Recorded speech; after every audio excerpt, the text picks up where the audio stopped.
You want details? Fine. I drive a Ferrari 355 Cabriolet. What's up? I have a ridiculous house in the South Fork. I have every toy you can possibly imagine. And best of all, kids, I am liquid. So, now you know what's possible. Let me tell you what's required. Okay, everybody, it's Friday. I'm excited about today's life advice. I don't know if we can really top Wednesday after the Christmas savings account from Kyle, which I had numerous college buddies reach out and be like, can you fathom any of us having a separate account for Christmas presents? Now, certain guys that I lived with were rich because either they were working or their family, I had certain friends in college. It was like money was just never, ever going to be an issue no matter what. I remember one couple, well, they were called parents back then, but they showed up and they were like, God, and I'm not going to say the name, but they were talking about their son. They're like, he spent, $900 last month and we don't even know what it was on. And it was just like, time to reload the account. And you're just like, man, $900 on just expenses, living in the dorm with your food paid. Well, that kid was living fat. All right. Life advice, lifeadvicerr@gmail.com. So Kyle, just salute to you on, Cerruti nailed it. The heart in the absolute right place. The plan to accomplish something that could not be executed. And look, I would have done the same thing. I mean, if I had, I wouldn't even start the Christmas account, but the idea that like on a Friday, dudes are going out, I'm like, I'm pretty low on funds. Like, I can't dip into the Christmas account. Yeah. Like, wipe it out. Much easier to make money in college. I'll tell you that. It felt that way, at least. Wait, it was easier? That might be its own episode. Well, I told you I had a cigarette business going on, and it was just like, there's no need for it. There's Lucy spots all over the place in Poughkeepsie, and it's just there was a different demand. I couldn't find the hole, I couldn't find whatever I needed to do, and it just got way harder. Your business model it didn't adjust for that. No. Yeah, you would have liked New Zealand. There were Lucy spots all over the place. A free Lucy with a drink order. Okay. We talked about the Instagram guy where Kyle suggested to just hack in the phone like Ethan Hunt somehow. Not really, but that's what it came across as, I guess. It just was a lot of stuff. Like, I think you'd have to have that down like a Rubik's Cube. Yeah. And just an aside on the cube itself, am I led to believe that if you just know the patterns of turning it, you're not really solving it. You've memorized that you spin it this way and then spin it this way and then spin it this way. So none of it even matters. Yeah, right? It does take some of the prestige away. Definitely does. Yeah, cool. Yeah, you could hop on YouTube and be like, all right, you got a red and top right, top left, in the middle. Here's the 17-point move that you get to get the whole face there. And it's like, cool. All right, well, that's, the whole point is that you try to figure out yourself, right? Not that it's like you're scamming. And we'll probably get some emails from the big Rubik's Cube being like, you're a loser, you don't know. But that's I do. We're the losers. So the only reason I bring that up is I know that I should have known it already. And I think I started but that's the thing, is pre-internet as a kid, little Tommy be getting it for Christmas. They'd be like, our kid's a fucking genius. Be like, no, somebody taught him the move. That's it. So, yeah. The people that like the people that do like they time it and like do it in under a minute. It's all just patterns. Like, they just look, just glance at it, and bang, bang, bang, bang, bang. Yeah, it is cool. I mean, it's still cool to watch. Like, it's amazing. But yeah, I mean, my brother got one and he worked at it, and then I wanted one the next Christmas. Huge mistake. I think even my parents were like, "What are we doing?" I'm like, I tried it for probably a week, and then I'm taking it apart and trying to put the reds with the reds. It was just like, I'm never gonna figure this out. Off and putting them on. Never gonna figure this out. It's like, you're missing the point, man. I haven't figured it out. There was we did the white elephant for my wife's side of the family, and somebody got a Rubik's Cube and I was messing around with it, and I almost got one full side, but I had no idea what I was doing, and I felt like a big idiot. Well, you got to learn the move. I just didn't know if there was any I have to get this over here, or it's just no, you spin it outside two, top two, middle, and just once you have it down, it doesn't even matter what you were looking at. I don't know. I just was a little disappointed. That's all. Okay. All right. So we had a couple follow-ups on the Instagram lurker account solution. One thought popped into my head was that he could also block her account from his own personal Instagram account. Then when the moment finally happens, when they exchange Instagram handles, he can play it off like, wow, that's weird. You're blocked for me too. And gaslight his way to normalizing what happened. That's great. I can't believe we didn't think of that. Make her think it's some weird glitch in Instagram that caused it to happen. Could be terrible advice, but it's something I would consider. That I feels like a guess you more could do advanced that. version of just playing dumb, but yeah, sure. Oh, we also had this guy chime in. Recent life advice on the Instagram burner hit very close to home. I was in the same exact situation as the emailer. My now girlfriend found it very weird and sketchy that I would never follow her on Instagram. Yeah, I'm telling you right now, the ladies don't like that one. I played dumb for months. She never bought it, just found it weird and thought I was uninterested and not committed to her. Yeah, that actually sucks. It's like you want to be in the relationship, but she'd already blocked you because you were lurking. I don't know. The emailer has to get her to follow him first. It's the only way. His personal account will not show up as blocked for her, and following him will unblock his personal account and then free him up to follow her back. All right. That's kind of what I said. Is it? It's similar No. to what I said. No, I don't think no, it's kind of what you said. it doesn't involve you settings. hacking into her phone. Yeah, but like I was never suggested going into the settings, and I'll just. Did leave you it say there. settings? No. I said settings because you said settings. I meant, Oh, could you all search yourself on her Instagram and then just add, be like, oh, I'll just do it. So this guy's saying though that if she follows you, finds your account, it won't say that it's blocked because she follows you. That seems. I guess know. he's saying it would unlock something. I don't know. I'm wondering. I don't delve into this. I know that when you're blocked, because somebody reached out and asked me for money and I said no, and then they blocked me. And I was like, okay. And then I was like, the account still comes up, but now there's just no information, like no Right. posts, no pictures, no whatever, but I can still see the account. So it doesn't say, hey, you're blocked. But clearly I got blocked because I wasn't super into the idea of giving out a personal loan to somebody I barely talk to. All right. Wow. All right. Think they're listening? I don't Sounds like they did know. you a favor. If I got into it, you guys would just be like, I can't imagine a worse person to call with this idea, but I'm not Okay. going to do that. I mean, like everybody has people they know in their lives. You're just like, wait, what? I'll just leave it at that. I kind of want to share it because once I like add this other detail, you guys are just going to start dying laughing, but I'm not going to do it. All right. Because what I want to get to is vending machine guy has chimed in. It was so good. This guy's a really good writer. It's so good. I debated like reaching out and be like, should we have him on? But the email is so good. We're just going to go ahead and do it. And I don't really want to turn this into maybe having people on all the time from it. Although West Texas Jake, we had that guy. I hope he's doing well. Okay.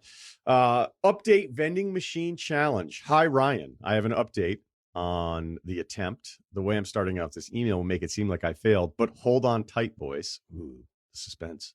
First off, I'm in peak eating shape.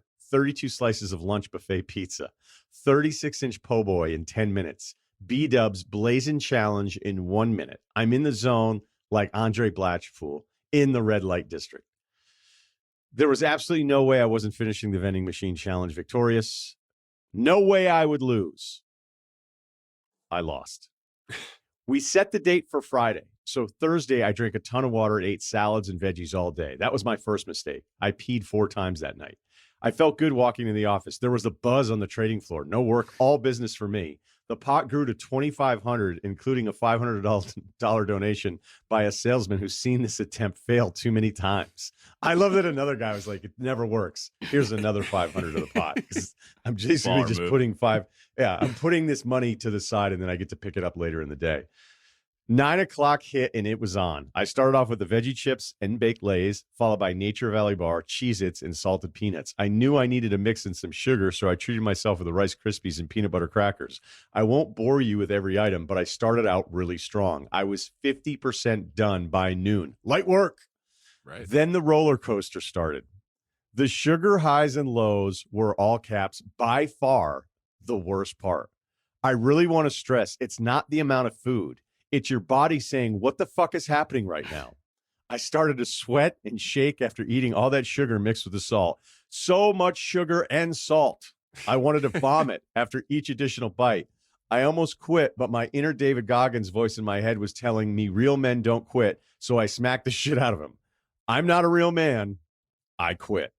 I still had 9 items left, including 4 candy bars. I vomited at work and all night. I'm telling you right now, it's impossible. Just seeing the remaining items on the table puts you into shock. People don't understand the sugar impact. It's not that I felt full. It's more my body was breaking down. However, I would love for a fellow listener to conquer this and submit evidence. If someone can pull this off, I will tip my hat and call them daddy. Well said.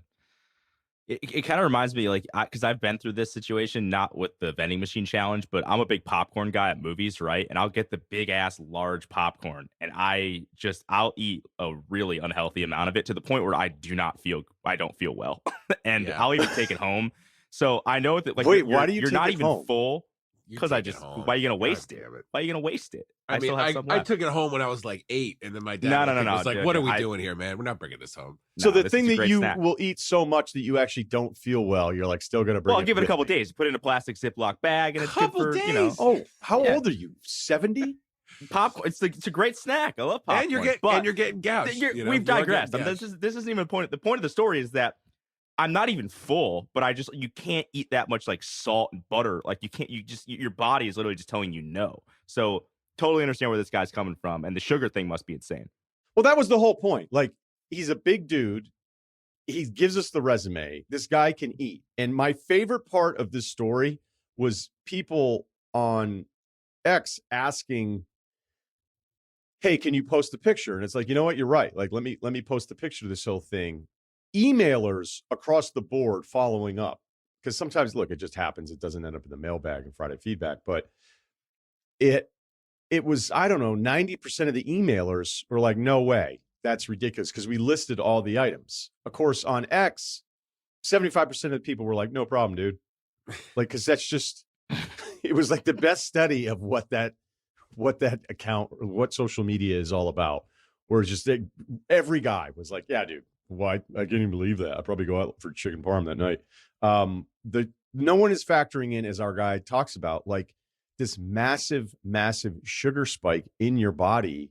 That's like, you're just mashing candy bars and all this candy the entire time on top of all the sugar that's in all the other stuff that's supposedly like decent for you. And then you look at the sugar content. So I love that he shared it. I love how honest he was. And I think people need to, you know, at least I shouldn't say it to this audience, because this audience kind of gets it. I think the thing about it was that it was like a size medium vending machine. Like it wasn't the XL. Like maybe it's a large, but you know, it's like a large that runs small. You know what I mean? The vending machine, it wasn't like the biggest one anyone's seen. So I think like it didn't feel like, it felt like there could have been one or two more rows in there and it still would have been a normal size vending machine. So I think maybe that's what it is for the folks who saw the picture. But I just believe to understand again, it's 14 bags of chips, 8 candy bars, 4 granola bars, 3 peanut butter cracker packs, 2 bags of peanuts, 2 bags of cookies, 1 pack of gummy bears. What the fuck do you eat 3 different peanut butter crackers in a vending machine for? That's a sneaky cheese tough thing to cracker, eat too, man. standard Ugh. cracker. I guess. I'll look, I'm telling you right now, I'm looking at the picture going, it's that hard? You know, because this isn't, you're right, Kyle. Like the size of it, when you see the picture, you're just like, oh, no, you could figure that out. Yeah, because it's But not a there's- mini vending machine. It's definitely not the biggest one you've seen. So you're like, oh, this is a moderate size vending machine. I bet you somebody's going to go, oh, you shouldn't have had the Rice Krispie treat so early. I'm sure. I did think that, but Did that's you? not why. That wouldn't have been my choice, but that's not why he didn't finish it. But that did cross my mind. Because I don't know, he just went a little like carb heavy too early. But yeah, I mean, I don't know. Think about like even now, like around Halloween, you know, if I'm eating candy or if it's like a movie night or it's like a cheat night thing or whatever, you're doing something weird. Like I could only really eat 1 or 2 packs of candy. If we're talking like the box ones, like if I'm getting like a Charleston Chew and a Sour Patch Kid, if I go more than that, I'm going to feel like absolute dick. And then now you're adding all this other salt stuff. Like I'm trying to think, like, what's like the snack food you could eat the most of? Mine's probably Smart Food, because it's just like, it's like air cheese. You could just eat it and I could eat a whole bag in a night. But even that, like, that's putting you on your ass like in an hour. Like you're not going to feel good after that. And then this thing you're mixing in a bunch of different sugars and salts and whatever. Man, that's how you get diabetes, dude. Well, thanks. Sorry for the breakdown. Yeah. I tried to, no, because as you were talking about it, I was trying to figure out, like, what is it? Like, I love the peanut butter filled pretzels, but that's not really a thing. Like I know Oh. specifically Like how many sleeves of those Great do you think beach you can eat snack. in one sitting? Well, they come in tubs. Yeah, they come in tubs. I usually fill like a pint glass and then I'll wipe out the pint glass. And those are filling though. Yeah. And you're like, all right, but it's not gross. It's not gross. Like I'm trying to think of like the one thing that's a splurge. I would say every few months I will go to Susie Cakes and get the celebration cake slice. It's this big fucking slice of like birthday cake. And it's incredible. I think it's like $7. And there was one near my house and it just tastes so good. And I'll be like, all right, it's been a couple months. I'll get a slice of this. And then it's so much fun the first night. Or I'll eat like a third of it. It's so much fun. Right. I'll eat like a third of it. I've never sat and ate the entire slice at once.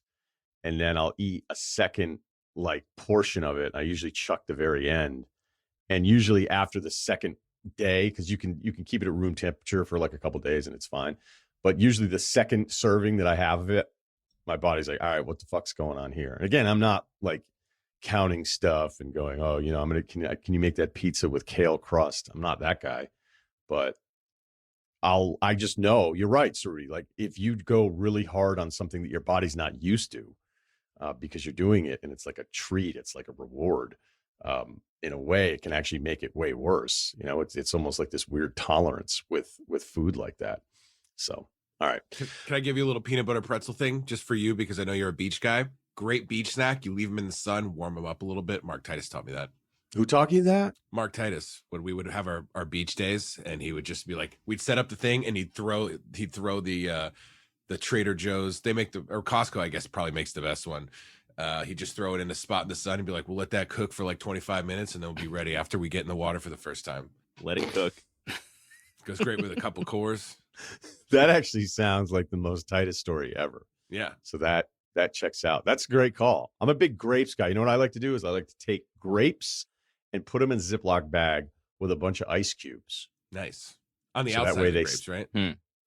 No, I just throw the ice cubes in with the grapes nice. in the Ziploc wow. bag. You'd All think right. I had kids with that kind of move. Fuck, look at us swapping beach tips. That's great. Sir, do you have any beach tips other than taking popcorn to go?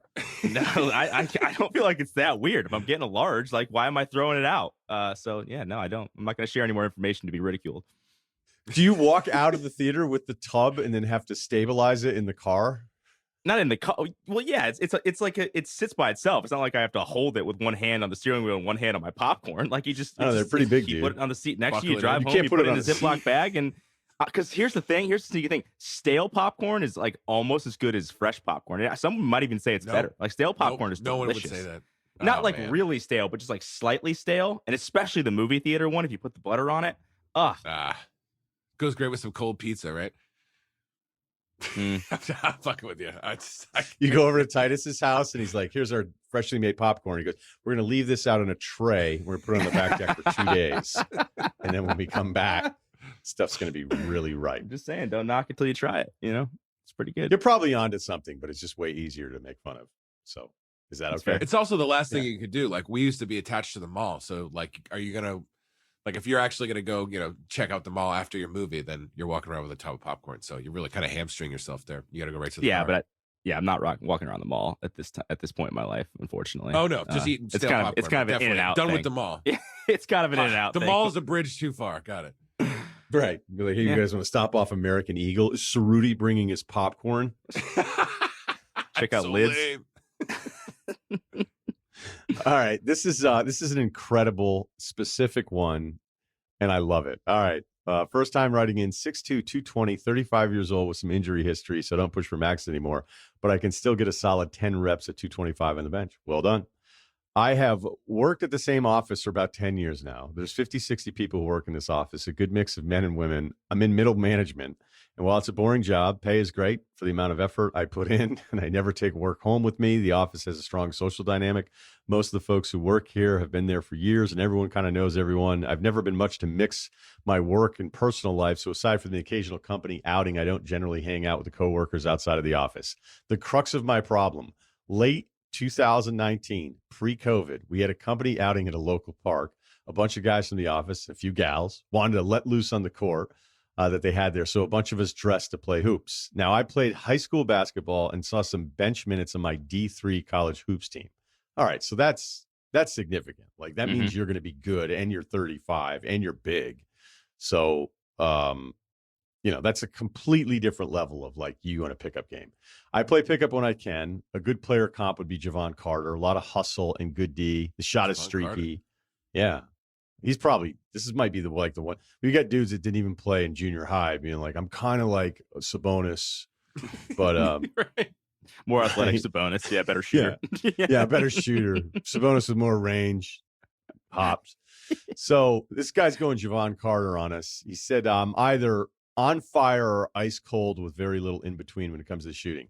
We play 4 to 5 games that afternoon. And when I say I was on one that day, I mean that I was on one. Everything dropped, outside shots, fadeaways that had no business going in the net. And top it all off, I was dunking on everyone like Jordan in his prime. If you played hoops in a park, you may have put together. Right. If you played in a park, you may have put together by now that this was a 9-foot rim. Yet somehow, as everybody at the office periodically recalls this afternoon, nobody remembers the 9-foot rim. They remember me shooting like Curry and yamming like Drexler, but maybe because no one else playing that day ever hooped competitively, they didn't realize the rim was shorter. So then the pandemic happens, everyone goes virtual, and over the course of those 2 years working remotely, everyone remembers this legendary performance as the last office outing pre-COVID. It's become office folklore, and it's continued to grow in the 2 years since we've moved back to the office. Dudes in the office defer to me on literally anything basketball related now. I've been asked why I didn't consider playing overseas or trying to transfer to a bigger school. Don't get me wrong. It's awesome, but I'm a fraud. Post-COVID, the company ratcheted back outings and started doing them more regularly again last year. And you guessed it, the next company outing is at a park. And now 4 years later, everyone wants to hoop. It's a different park, so I'm worried about this. And I went and checked their 10-foot rims. Dude, he went and reconned it.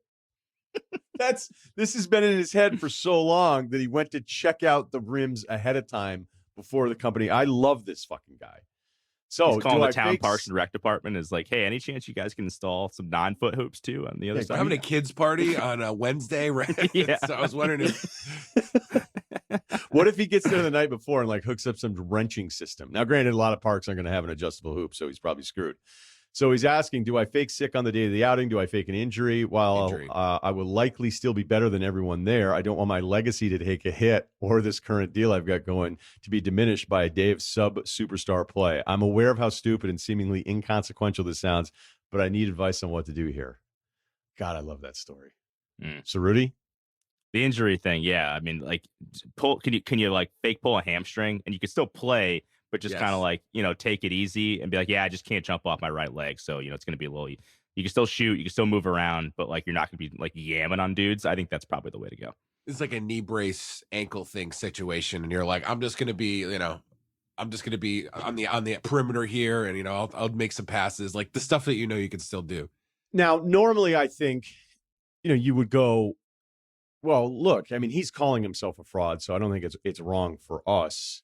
Because I watched some video the other day of some league where the rims are 8 feet and the guy looked like an out of shape Matty Brust and he dunked on it. And then he like looked at the camera like it was a fucking overtime video. And you're just like, dude, what are you doing? Like dunks it on an 8-foot rim, turns to the guy that was like in the restricted area, then finds the camera. You're like, you should be embarrassed. And they all look like they're pretty good. Probably not going to be friends with that guy. Yeah. Yeah, right. So I thought of that video when I read the email, but this is kind of everybody else's fault, right? Like, this isn't like you did something and lied. They didn't understand what was happening and you just did it. And it sounds like you're downplaying it and not like being like, yeah, I'm the man. It's just the funniest thing ever. Like, this is really funny how amazing, like, think about it. Somebody's like, hey, do you think the Timberwolves have enough? Ask Doug. Ask Jordan over there, Like, so wait, so Rudy, you have some hesitation here. You think he's in the wrong? I don't think he's in the wrong at all when normally somebody's at fault. You're trying to blame the coworkers. They don't know. Like, you didn't correct them. And I'm not saying that you had any obligation to correct them, but like, this is like, you made the bed, now you got to sleep in it. This would be like the equivalent of you like using AI to write some incredible book and then like somebody like makes you enter a writing contest and you didn't tell them that you had AI help you write this incredible book, like it's your fault. Like there's information that other people don't know that you're using to your advantage. So I'm not saying that you're totally in the wrong for not disclosing the fact that like it was a 9-foot hoop, but it's not the other people's fault for not knowing that either. Yeah, you let this become legend. Like you by the second You were or mad third, about it. by the second or third time this retelling, you could have been like, all right, take it easy, guys. It was 9-foot rims or something. It was just, you did have the opportunity to say that, which I'm actually not saying you did anything wrong, but I'm saying, I think, if you want to keep the legend alive, I think you got to do a little gamesmanship. I don't think it's the same as writing a book with the help of AI. Right, because anyone who actually knew anything about books, it's like there was no one that knew anything about basketball there, because clearly that was an entire foot less than every other rim. You think it's the same as writing a book with the AI, Cerruti? I Yeah, know, like it sucks because we're all on the spot. And you're trying to think of like these perfect analogies, and sometimes, Yeah. To everyone who wasn't there, it is like that. To everyone who wasn't there, it's like that. To the new hires or whoever didn't go to the picnic or whatever they're talking about, like to everyone who couldn't see it, they're just getting this false narrative of it. It doesn't mean you're not a great writer, but that's are you stealing. that great of a writer? That's No. a version of like not actually doing the work. Like he played well and everything went in. I mean, it's really only the dunking part of it, because the shots are going in on a lower rim. They're going in. The dunking part is the thing that's freaking everybody out. I kind of like this for our guy. And normally I would just say, yeah, go back and play again or whatever. I don't think you should play. I think it should just live forever.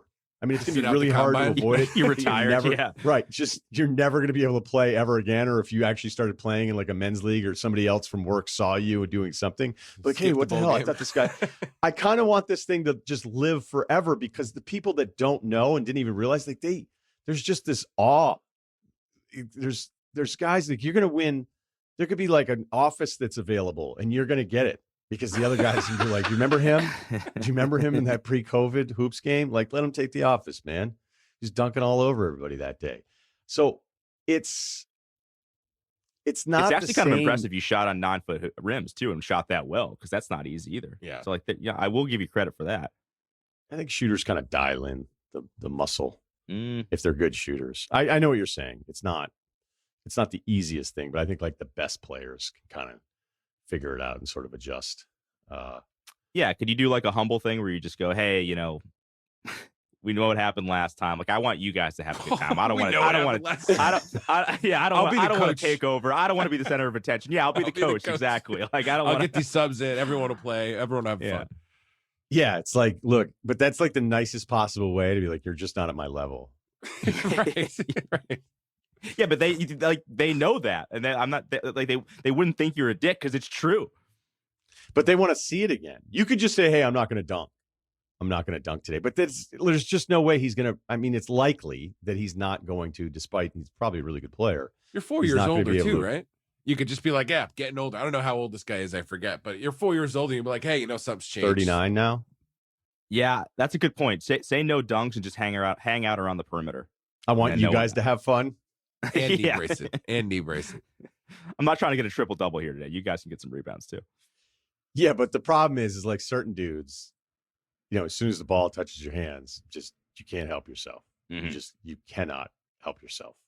I'm trying to think of a better analogy or come off of the one with Cerruti here, and I'm just not, because you're not really doing anything wrong. It's that everyone around you has a bad interpretation of what happened because of their lack of experience. So yeah, I don't know. My dad, I was trying to think of this and I wasn't going to say it, but now that you asked for one, I'm going to say it. So like in my K-2 school, my primary school, we used to hang out in like before the bell would ring for us, like the parents who dropped their kids off would like hang out. And my dad would set his watch one time to the actual time. So he would just go like, and 5, 4, 3, 2, 1, and the bell would ring as he like said 1, and we used to fucking freak out. And then I think by the time we were in 3rd grade, I got like the magic was gone. I was like, oh, you were just like tricking us. Like he didn't do anything wrong, but just we didn't know any better. We were just like, we didn't have that brain tuned into what's going on there. Yeah. You see what I mean? So, but like he's playing with a bunch of like basketball 6-year-olds is what I meant. Mm. No, I get it. Right. Did I land that? Yeah. No, I like what you're doing. Yeah. No, but that's a little bit more devious. That's still more devious than what this guy did. It is. I know. I as I was gonna say it, I figured that out. But yeah, I don't have a good example. No, but I like the example. I like the attempt because I started thinking like, what if you ran around a track and then somebody timed you and was like, you smoked it and it was like your best mile time ever, but the track was shorter. Right. And you didn't go around saying, hey, this was my time. Everybody else was like, I can't believe how fast you smoked that mile. And then deep down, you're kind of like, eh. But even then, I think you'd be less sure because it'd be harder for you to figure out that the track was Or shorter. you drink like 35 beers one day, you throw up halfway through, There we nobody go. saw it. And then they're like, that guy drank fucking 35 beers. Like, actually, he only drank like 18 because he threw up around the corner and nobody saw. Now, I knew we'd get there. Perfect. All right. Most beers in a sitting for you ever, Kyle? Oh, geez, I don't know. Have you ever tried? I mean, you imagine everybody drinking journey. You're younger. There's some stupid challenge. Yeah. Right? You just hope there's a certain age where you're not counting how many beers you can have in one day. Case races, tape 40s to your hands, and it's like, yeah, we did both of that in one day or something. But I think you did a case and Edward 40 hands in the same day. Yeah, Potsdam, New York. What are you gonna do? We were like snowed in. I don't know. One time at Frolic Room, before I like decided to tweak my palate and drink Budweiser from the tap, I think I was just drinking the IPAs because I was like, I don't really like. I think I had like 15 or 17 like Lagunitas, and they were all in my bill. And that was like, I was definitely an off day. It was like a weekend or something, just in case anyone was wondering. But I think they were just like, when we got the bill, they're like, holy shit, dude, there's 18 Lagunitas, and I think I got you one or something for free. And I was just like, wow. Let's switch it up. Wow. I'm going to go outside, pull a dart, come back in, reset. I think that's all we need. Do we have anything else? No, I almost wish I didn't say that. We didn't do the case race. I don't know what my beer number is, but we used to do the Das Boot thing. Did you guys everyone see Beer Fest? Incredibly underrated movie. Love that movie. Yeah, it is good. And so we got really big into doing Das Boots, and we would like time each other. And did you order a bunch of boots? Yeah, my buddy like studied abroad in Germany, brought back 5 boots basically, so my friends could all just do it and like get better at it for a while. And yeah, I was in the middle somewhere. I don't know how. I'm trying to look up how many beers it was. I want to say it was like 7 or 8, and you drink it and try to drink it in the 10 minutes. Yeah. So we were more on that speed than it was drinking just straight beers. Yeah, we did the boot thing too. I felt like I just did that. That reminds me of when I traveled. So I apologize to Rudy on that one. Did you guys ever do the shot of beer every 60 seconds for power hour? Yeah. Yeah. Oh yeah. That's like the vending machine people. They're like, oh, not a problem. That is, once you get into it, you're going like, time has never moved faster. And it sounds so simple and so stupid. And you're like, this isn't that big of a deal. And as you're doing it and you're getting deep into it, you're just going, oh my God. So like an ounce and a half of beer every 60 seconds? Yeah. Yeah. Yeah. Oh wow. Can I get a ruling on something actually now that we're talking about this? This is like a big argument we've had in our friend group since 2010, probably. My buddy claims that on his 21st birthday, he took 21 shots in like an hour, basically, on his 21st birthday. I don't know about an hour. And which is clearly in an hour, which is clearly not real. Like that, you cannot. I mean, maybe somebody can, but I know my buddy couldn't do it. Pre-made woo-woos, maybe.